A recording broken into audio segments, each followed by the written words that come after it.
Hey guys, welcome back to another episode of the Mind Muscle Connection podcast. Today is a solo episode and I have a topic I want to dive into, and that is this misconception around like you not being able to build muscle in a deficit. I'm going to go over some things here with that and just rate of fat loss and what that looks like. But first, before I do that, just want to go over a few ways you can help support the podcast. So first, if you found this podcast to be helpful in any way, if you could leave a rating and review, and that will help more people find this podcast and get this information out.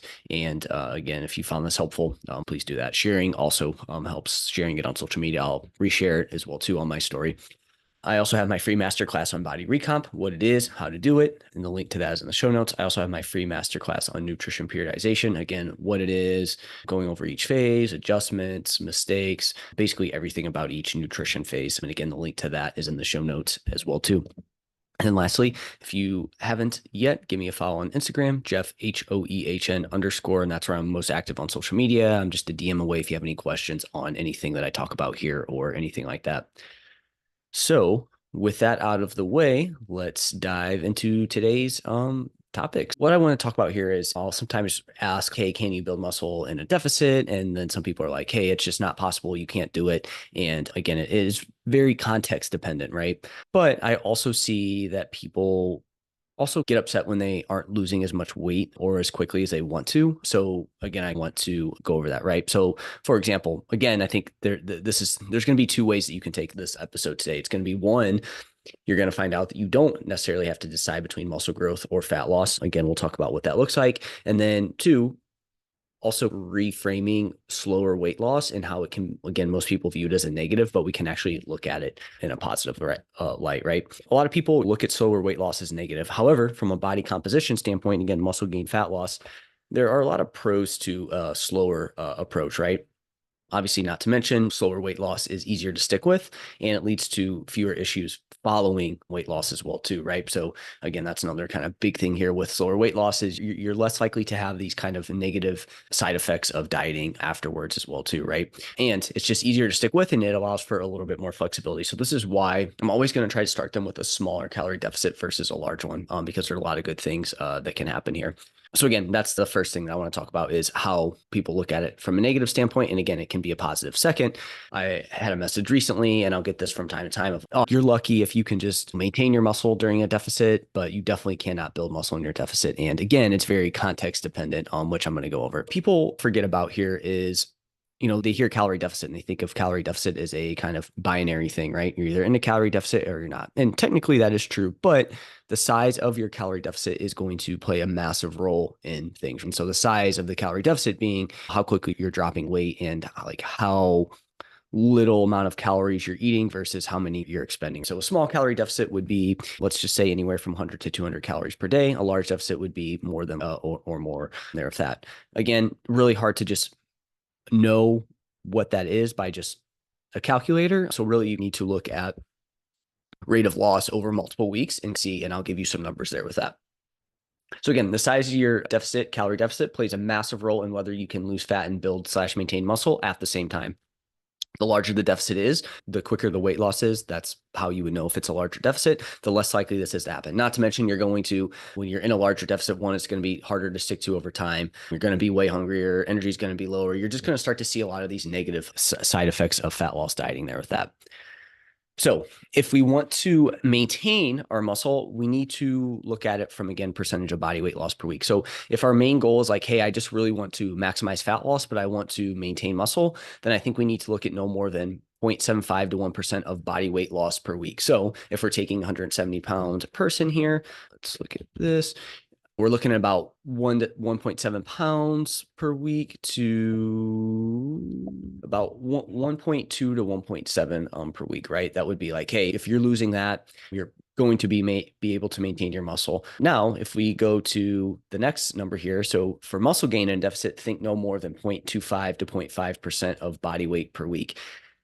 So if we would like to build a little bit of muscle, we could go even lower with that calorie deficit, still lose some body fat and build muscle. Now, the downside, obviously, with going a little bit slower is fat loss is going to be a little bit slower, but you could potentially be building some muscle in this process, and that's going to be super helpful there. You're looking at 0.4 to about 0.8 pounds per week if you're 170 pounds. This is where if you're training, you're eating enough protein and your weight isn't necessarily trending down as quickly as you want, it's a 0.25 to 0.5% per week. That's still good, right? You're probably losing some body fat and building muscle. Again, are you absolutely maximizing fat loss? No, but I think at the end of the day, this is going to be a much better approach for most people, at least for a period of time. I'll talk about maybe when it's better to go a little bit slower with it there with that. So again, for maintenance of muscle, think no more than 0.75 to 1% of body weight loss per week.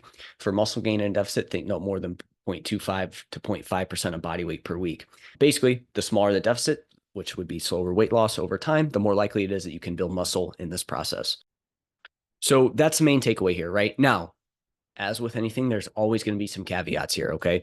Caveat number one, the leaner and more muscle you already have, the less likely it is that you can build muscle in this process, okay? You just need to focus on maintaining what you have during energy restriction. So you still don't want to go no more than 0.75 to 1% loss per week. Now, a couple things here off of this.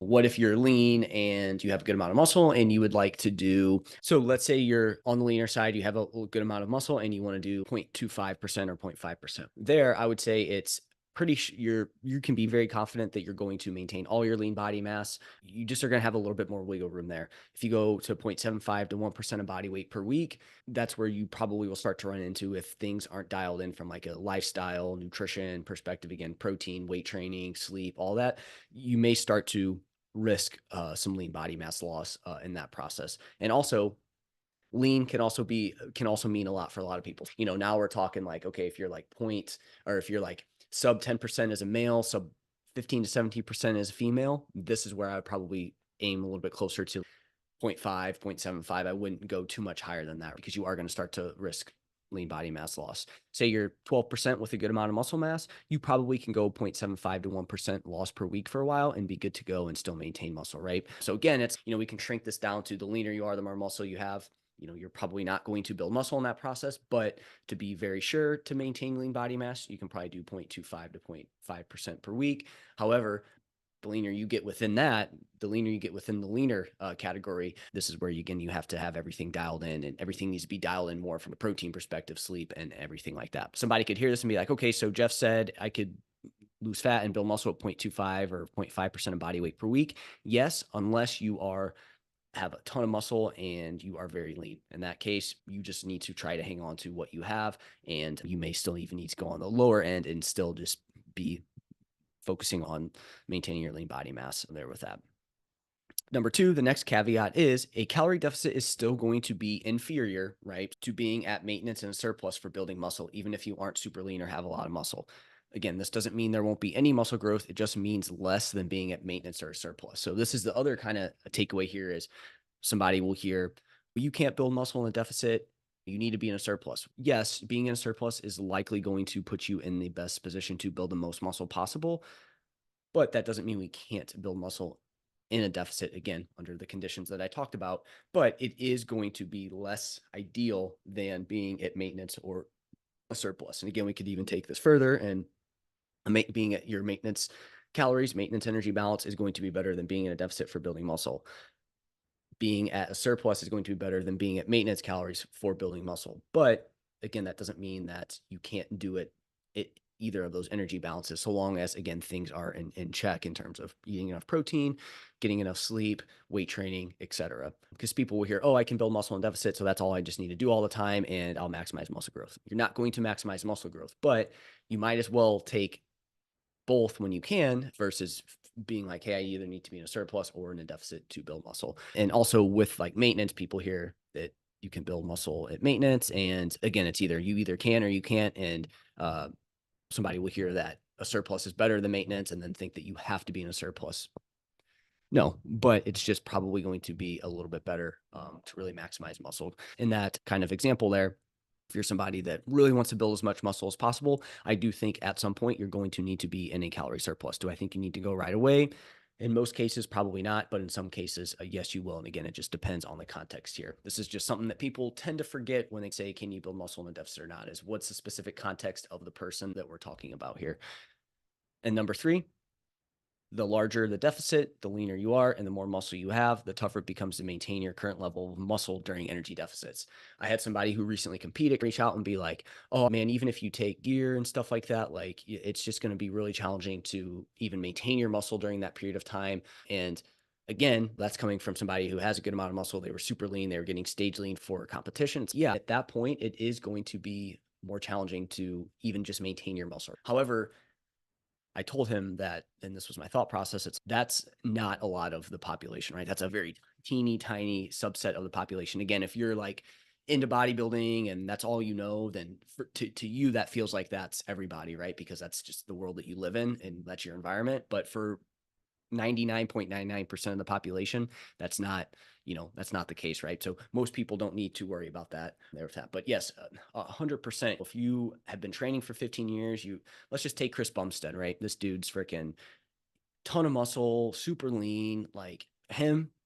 Yeah, he's not going to be able to build muscle in a deficit, right? But you take a dad who hasn't trained for 5 years, he's got 15 to 20% of body fat, maybe even more. He hasn't been nailing his protein, and you put him in a deficit. And as long as he's doing those things that I just talked about, he's going to build muscle in that process, right? This is where we can't compare, again, just making black or white statements of like you either can or you can't. It can hurt you. And this is where we need to look at the nuance of it. My takeaway from today is larger deficits, think more than 0.75 to 1% of body weight loss per week, make it tougher to build and maintain muscle in the process. But again, the specifics of the person and their body composition and everything is the most important there. Like I said, this becomes more pronounced the leaner and more muscle you have. So I think the optimal rate of loss for body composition, fat loss, muscle gain, maintenance of it is about 0.25 to 1% of body weight loss per week. Again, where you fall within that is ultimately up to you there in terms of your skill, current body composition, etc.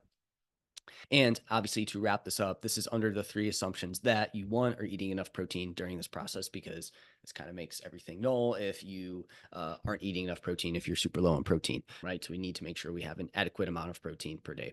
You are weight training. Again, lifting weights is going to be key. We could sit here and talk about optimal rates of muscle maintenance and fat loss to maintain lean body mass. But if you're not weight training in the process, it really doesn't matter, right? You need to make sure you're weight training and sending that signal to build muscle in the process. And then number 3, your sleep and lifestyle just isn't complete garbage, right? Because that is going to play a role here. Like I talked about, that is going to really impact those numbers here with all this. All right. So we want to make sure the lifestyle is there. So again, when people talk about the size of the deficit, if you can build muscle in a deficit or not, understand that it is very context dependent, and we need to go a little bit deeper and look into things a little bit more before we say that we either can or can't there with that.